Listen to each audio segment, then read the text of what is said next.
और ओडिशा के लोकप्रिय नेता भी हैं धर्मेंद्र प्रधान जी। मेरा पहला सवाल आपसे यही है कि नवीन पटनायक की हेल्थ को लेकर एक संशय पैदा किया जा रहा है, भारतीय जनता पार्टी भी सवाल उठा रही है, आप एक पैनल भी बनाने वाले हैं अगर आप सत्ता में आए, क्या मामला है ये पूरा? देखिए, इसको कल माननीय प्रधानमंत्री जी ने बहुत जिम्मेदारी के साथ इस विषय को उठाए हैं जी। पिछले कई महीनों से जिस प्रकार की आचरण हो रहा है, सार्वजनिक आचरण हो रहा है, इसमें से कुछ दाल में काला है ऐसे स्पष्टता ध्यान में आ रही है, स्पष्ट हो रही है जी। इसको देखो, एक कोई व्यक्ति का विषय नहीं है, एक राज्य की मुख्यमंत्री का ये सारे रवैया, सारे कार्यक्रम, सारे स्वभाव, निश्चित रूप में अकाउंटेबिलिटी होनी चाहिए। इसके ऊपर कोई ना कोई उसको तो जवाब देना पड़ेगा।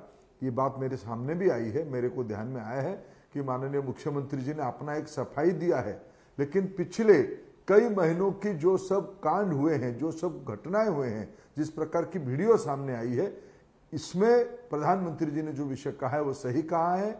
विशेष करके हमें चिंता है पिछले दिनों में मुख्यमंत्री जी की के सामने जो फाइल रखी गई होगी, क्या उन्होंने साइन किया या उनकी डिजिटल साइन करवाया गया? डिजिटल साइन किसने करवाया?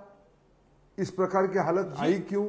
क्या क्या निर्णय हुए हैं? ये सारा विषय निश्चित रूप में आने वाले बीजेपी की सरकार तहकीकात करेगी, यही एक मुद्दा है, इसको निश्चित किया जाएगा। क्या आपको लग रहा है, क्योंकि क्या आपको लगता है एक बड़ी कॉन्स्पिरेसी हुई है उनकी हेल्थ को लेकर, जैसा बीजेपी कह रही है कि कुछ बड़ा खेल है इसके अंदर, क्यों लगता है आपको? देखिए, मैं पहले भी आपकी चैनल में कहा हूं, क्या इस राज्य के मुख्यमंत्री चीफ सेक्रेटरी उनको मिल पाते हैं? क्या इस राज्य के डीजी उनको मिलते हैं? क्या उनकी कोई राजनीतिक सहयोगी उनको इन दिनों में, पिछले उन्होंने कैंपेनिंग का बात कही है, क्या पिछले कैंपेनिंग में उनके साथ कोई पॉलिटिकल व्यक्ति घूम रहा है? क्या उनकी कोई मीटिंग में, उनको कोई स्ट्रैटेजी मीटिंग में बैठते हुए किसी ने देखा है?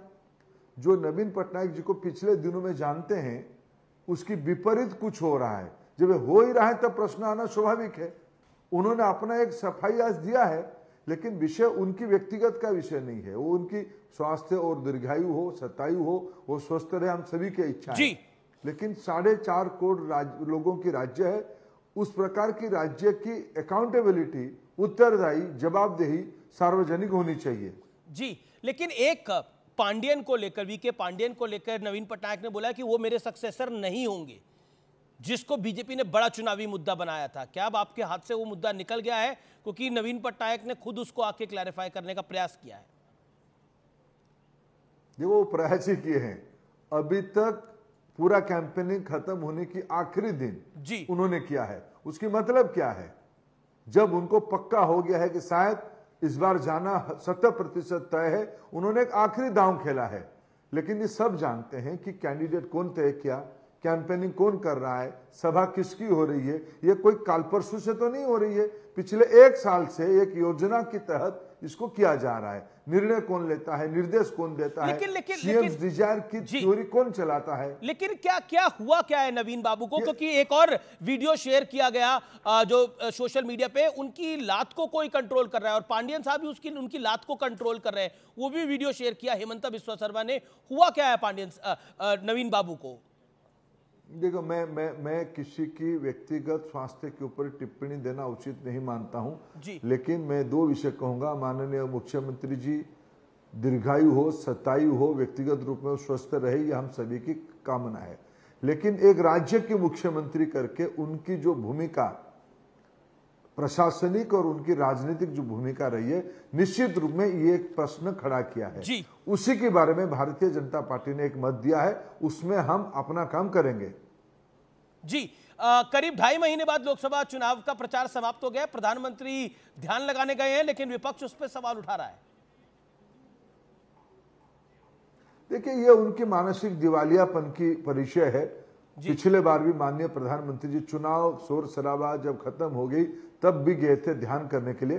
प्रधानमंत्री जी एक राजयोगी है, राजऋषि है, उनकी आध्यात्मिकता के साथ अत्यंत जुड़ाव है। खुद को डिटॉक्सिफाई करने के लिए खुद के अंदर जो ऊर्जा उन्होंने खोया है, इतने बड़े कैंपेनिंग में स्वाभाविक एक ऊर्जा लॉस होती है, उसको रीगेन करने के लिए उनके हाथ में देश में और बड़े बड़े काम होना बाकी है। इसको रीगेन करने के लिए कोई भी सामान्य व्यक्ति कुछ समय सांस लेता है। माननीय प्रधानमंत्री जी आध्यात्मिक व्यक्ति होने के कारण खुद को कॉन्सेंट्रेशन में गए हैं, उन्होंने आध्यात्म के साथ जुड़ने के लिए गए हैं। बहुत बहुत शुक्रिया धर्मेंद्र प्रधान जी, इतने महत्वपूर्ण विषय पर और इतने जरूरी समय पे हमारे साथ जुड़ने के लिए। Thank you so much, pleasure having you. अब रुक करते हैं मेरे सहयोगी अमन का, क्योंकि देश नहीं झुकने देंगे में वो भूचाल का ब्लूप्रिंट एक्सक्लूसिव लेके आ रहे हैं। Over to you.